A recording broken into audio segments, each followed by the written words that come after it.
नमस्कार बच्चों, कक्षा 8 की क्लास में आपका स्वागत है।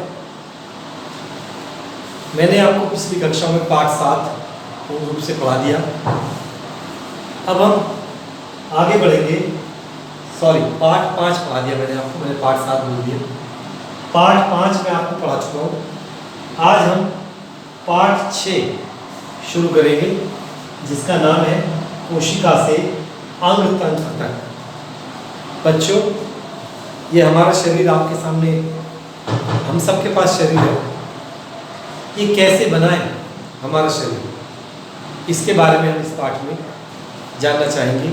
किस चीज़ से मिलकर बना है ये जानना चाहेंगे। बच्चों, हम सभी लोग घर में रहते हैं और आप जानते हैं जो हमारा घर है ये छोटी छोटी ईंटों से मिलकर बना है।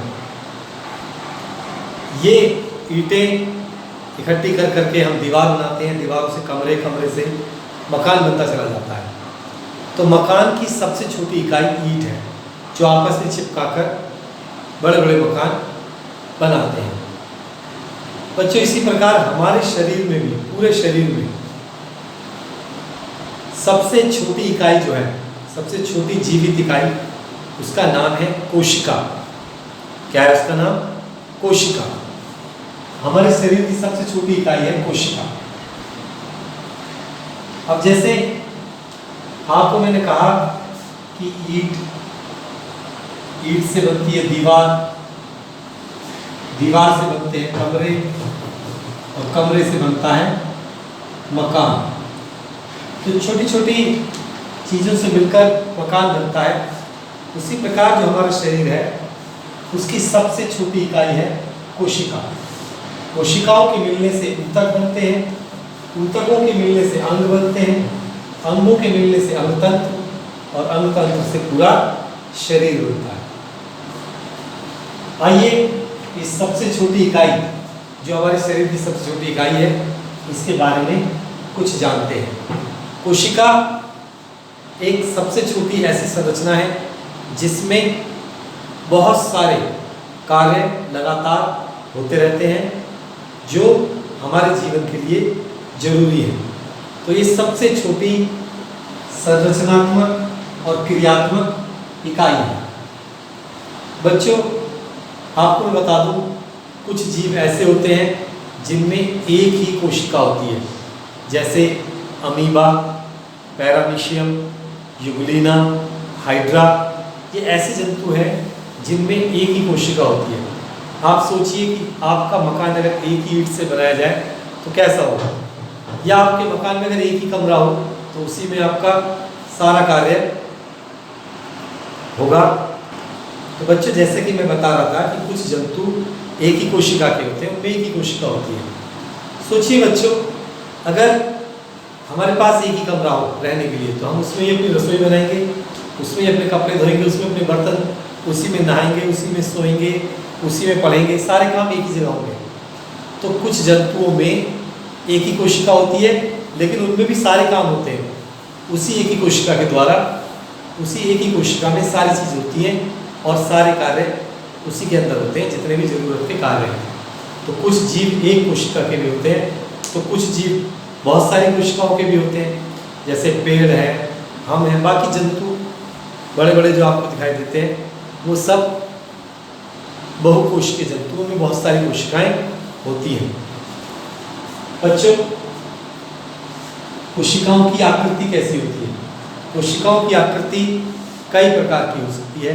कोशिकाएं बेलनाकार भी हो सकती हैं, चपटी तस्तरी की तरह भी हो सकती हैं, अंडाकार भी हो सकती हैं। अलग अलग प्रकार की कोशिकाएं होती हैं। कोशिकाओं से संबंधित इम्पोर्टेंट बात कि सबसे बड़ी कोशिका किस जंतु में पाई जाती है? तो शुतुरमुर्ग का जो अंडा होता है, काफ़ी बड़ा होता है, वो सबसे बड़ी कोशिका है। अगर आपसे कोई पूछता है कि सबसे बड़ी कोशिका का नाम बताओ, तो शुतुरमुर्ग का अंडा सबसे बड़ी कोशिका है। इसके बाद आपके मन में जिज्ञासा उठेगी कि सबसे छोटी कोशिका कौन सी है? तो माइकोप्लाज्मा। माइकोप्लाज्मा एक जंतु होता है, उसकी कोशिका सबसे छोटी होती है। तो इस तरीके से बच्चों, मैंने कोशिका का आपको एक छोटा सा विवरण दिया। अगर आप कोशिका को देखना चाहते हैं तो उसके लिए आपको एक छोटा सा प्रयोग करना पड़ेगा। हो सकता है वो घर पे संभव ना हो, पर आपकी किताब में दिया हुआ है। प्याज की झिल्ली से हम प्याज की झिल्ली में हम कोशिका देख सकते हैं। उसके लिए हमें एक स्लाइड बनानी होगी। अब आप लोग स्लाइड भी नहीं जानते होंगे।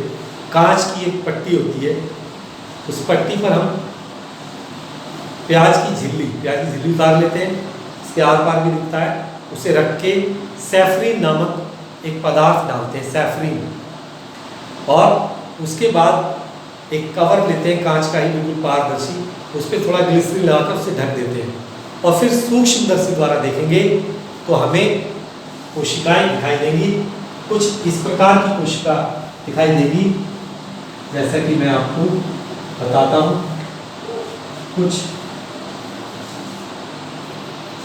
इस प्रकार की कोशिकाएं दिखाई देंगी।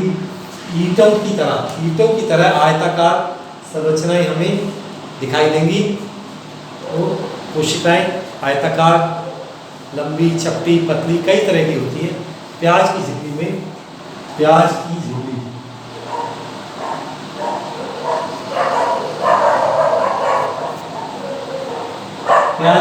इस प्रकार की आयताकार कोशिकाएं पाई जाती हैं। तो बच्चों, जैसे कि मैंने कहा था कि हमें कोशिका के बारे में अध्ययन करना है, तो कोशिकाएं वैसे दो तरह की होती हैं, जंतु कोशिका और पादप कोशिका। जंतु कोशिका और पादप कोशिका में बहुत ज़्यादा अंतर नहीं होता, एक दो अंतर होते हैं, वो मैं आपको बताऊंगा। लेकिन फिलहाल मैं आपको पादप कोशिका का चित्र बना के दिखाता हूँ और उसमें क्या क्या होता है ये भी बताऊंगा। ये है आपके सामने पादप कोशिका। पादप मतलब पेड़ों में पाई जाती है। पादप कोशिका ये एक षट्भुज के आकार की, लगभग षट्भुज के आकार की एक कोशिका है। इसमें क्या क्या होता है? सबसे पहले कोशिका झिल्ली। कोशिका के चारों तरफ एक झिल्ली होती है जिसे हम कोशिका झिल्ली कहते हैं। कोशिका भित्ति ये कोशिका की दीवार की तरह है बिल्कुल, जिसने सारे अंगों को इसके अंदर इकट्ठा किया हुआ है। इसके बाद इसमें ये आपको खाली जगह दिखाई दे रही होगी, इन्हें हम रिक्तिका कहते हैं। हरित लवक, ये हरित लवक है। ये माइटोकॉन्ड्रिया है, ये गालचिका है, ये लाइसोसोम है थैली की तरह। ये लंबी लंबी छड़ के अनुसार संरचनाएं हैं, ये बिल्कुल अलग दिखाई देगा। इसी तरह का माइटोकॉन्ड्रिया, राइबोसोम की छोटे छोटे गोले से आपको दिखाई देंगे। अंतःप्रद्रव्य जालिका और बीच में एक केंद्रक। केंद्रक एक तरीके का हेडक्वार्टर है, जैसे आपके स्कूल को प्रिंसिपल ऑफिस चलाता है, उसी प्रकार कोशिका में जितनी भी क्रियाएं होनी है उन सबको केंद्रक चलाता है। ये सब एक द्रव के अंदर तैरते रहते हैं सारे अंग, इन्हें कोशिकांग कहते हैं। तो जो द्रव भरा हुआ है इसके अंदर, ये सारा इसे हम कोशिका द्रव्य कहते हैं। तो आपके सामने मैंने पादप कोशिका का चित्र बनाया है। पादप कोशिका और जंतु कोशिका में सिर्फ ज़्यादा अंतर नहीं होता है। पादप कोशिका में कोशिका भित्ति होती है, जंतु कोशिका में नहीं होती। और पादप कोशिका में तारकाय नहीं होता, जबकि जंतु कोशिका में पाया जाता है। तो इस प्रकार आपने यहाँ पर आपने देखा पादप कोशिका को। थोड़ा जूम हो सकता है इस पर, और ज़्यादा जूम हो सकता है तो इसमें करके दिखाइए बच्चों। आप इसका एक स्क्रीनशॉट ले लें, स्क्रीनशॉट से, और इसे हो गया इस पर जूम। प्यारे बच्चों, ये मैंने जूम इसलिए कराया ताकि आप इसके अंगों को अच्छे से देख सकें और इसे घर पर बैठकर बना सकें। इसका एक स्क्रीनशॉट ले लेना, ये आपको बहुत अच्छे से बड़ी करके दिखाई गई है, और इसे अच्छे से बना लें। ये बड़ी कक्षाओं में भी आपके लिए बहुत मददगार रहेगी, इसीलिए इसका अभी से अगर आप अभ्यास कर लेंगे तो आपको बहुत अच्छी ये समझ में आ जाएगी। इसके विभिन्न रूप मैंने आपको बता दिए हैं। जंतु कोशिका में और पादप कोशिका में कोई बहुत बड़ा अंतर नहीं है, मैं फिर बता रहा हूँ। तो इसलिए घर पर इसकी बार बार प्रैक्टिस करनी है, इसे बना के आपने देखना है। अब बच्चों मैंने आपको पढ़ाया पादप कोशिका। जंतु कोशिका और पादप कोशिका की संरचना में बहुत बड़ा अंतर, थोड़ा ही अंतर है, और उन दोनों के अंगों में भी ज़्यादा अंतर नहीं है। जो अंग भिन्न है वो मैं आपको बताता चलूँगा, थोड़ा आप ध्यान से देखेंगे और आपको समझ में आएगा। तो मैं आप कोशिका के अंगों के बारे में, उनके नाम और उनके कार्य आपको बताता हूँ। तो पहला है कोशिका झिल्ली। कोशिका झिल्ली मैंने कहा कोशिका के ऊपर एक झिल्ली होती है, बिल्कुल पतले कपड़े के समान, जैसे प्याज की झिल्ली होती है। इससे पदार्थों का आवागमन होता है, पदार्थ अंदर बाहर आते जाते हैं, कौन सा पदार्थ आना है कौन सा जाना है ये सब इसी से होगा। ये नहीं कि हर पदार्थ उसके अंदर चला जाएगा, ऐसा नहीं है। इसीलिए वो इम्पॉर्टेंट है। कोशिका भित्ति, ये कोशिका के झिल्ली के अंदर एक दृढ़ परत होती है, सेल्यूलोज की बनी होती है ये, और क्योंकि ये जंतुओं में तो नहीं पाई जाती इसलिए जंतु की कोशिकाएं थोड़ी सॉफ्ट होती है, पेड़ पौधों की कोशिकाएं पाई जाती है वो हार्ड होती है। तो ये पादप पौधों की कोशिकाओं को दृढ़ता यानी मजबूती प्रदान करती है कोशिका भित्ति। केंद्रक, ये नियंत्रण का कार्य करता है, कोशिका में जो भी क्रियाएं होती है उनको नियंत्रित करने का कार्य केंद्रक करता है। इसके बाद आता है कोशिका द्रव्य।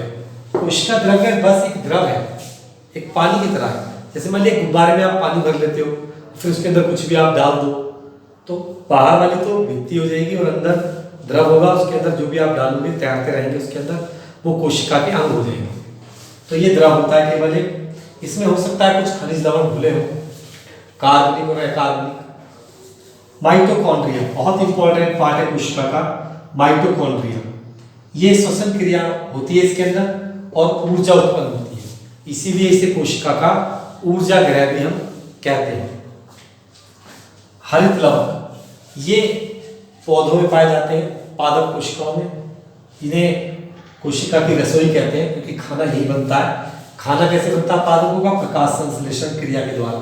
तो इनमें प्रकाश संश्लेषण की क्रिया होती है और भोजन बनता है। तारककाय, ये कोशिका का विभाजन करने में सहायता करते हैं। एक कोशिका से दो, दो से चार। जब हम छोटे होते हैं तो हमारे अंदर कम कोशिकाएं होती हैं, जब हम बड़े हो जाते हैं तो हमारे अंदर बहुत सारी कोशिकाएं होती हैं। उसका कारण है कोशिका का विभाजन। तो ये कार्य करता है मुख्य रूप से तारककाय। अब आता है गालजिकाय। गालजिकाय क्या करता है? पदार्थों का संश्लेषण करना, मतलब बनाना, उनका भंडारण मतलब इकट्ठा करना और फिर निकाल देना। जरूरत होगी कोशिका को फिर ये दे देता है। उसके बाद होती है रिक्तिका। रिक्तिका जो खाली खाली बिल्कुल इसके अंदर कुछ भी नहीं था, मैं कह रहा इसके अंदर जल है, वो रिक्तिका होती है। बल्कि जल नहीं, कि जल में कुछ लवण भी घुले रहते हैं, कार्बनिक और अकार्बनिक लवण उसके अंदर घुले रहते हैं जो काम आते हैं। इसके बाद आता है लाइसोसोम। लाइसोसोम में पाचन का कार्य होता है। राइबोसोम, राइबोसोम के अंदर प्रोटीन का संश्लेषण होता है, प्रोटीन का। इसके बाद आता है अंतःप्रद्रव्य जालिका। अंतःप्रद्रव्य जालिका केंद्र के पास पाई जाती है और ये भी प्रोटीन के संश्लेषण में हमारी सहायता करती है। तो इस प्रकार बच्चों मैंने आपको कोशिका के विभिन्न अंगों का वर्णन किया। आप इन्हें अच्छे से 2-3 बार नहीं 5-6 बार वीडियो को देखेंगे तो ये आपको अच्छे से समझ में आ जाएंगे, बहुत अच्छे से समझ में आ जाएंगे। बार बार वीडियो देखो और ये बिल्कुल आपको याद से ही हो जाएंगे। तो बच्चों आज की इस कक्षा में इतना ही। अच्छे से पढ़ें, मन लगाकर पढ़ें, क्योंकि आपको कुछ बनना है, इसलिए अपनी पढ़ाई को बहुत अच्छे से करें। मन में ठान लें कि हमें कुछ करके दिखाना है। अपने इस समय का जो बहुत ज़्यादा मात्रा में मिल रहा है इसका सदुपयोग करें। आज इन्हीं शब्दों के साथ नमस्कार, धन्यवाद।